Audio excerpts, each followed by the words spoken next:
এদেরকে নিরাপত্তা দিয়ে এদেরকে প্রকাশ্যে নিয়ে আসতেছে। আমরা দেখলাম আওয়ামী লীগের শীর্ষ সন্ত্রাসী যারা ছিল, কক্সবাজারের মাদক সম্রাট বদি সহ আরো অসংখ্য সন্ত্রাসী 12 তারিখের পর তারা জামিন পেয়েছে।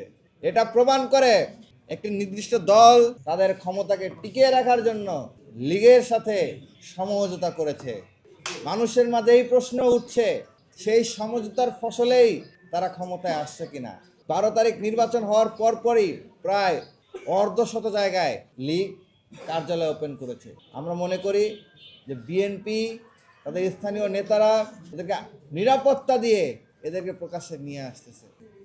আমরা তাদেরকে হুঁশিয়ারি করে বলে দিতে চাই, আপনারা যদি মনে করেন লীগ যেভাবে ফেসিবাদ হয়ে উঠেছে ঠিক একই কায়দা আপনারাও ফেসিবাদ হয়ে উঠবেন, তাহলে আপনারা বোকার স্বর্গে বসবাস করছেন।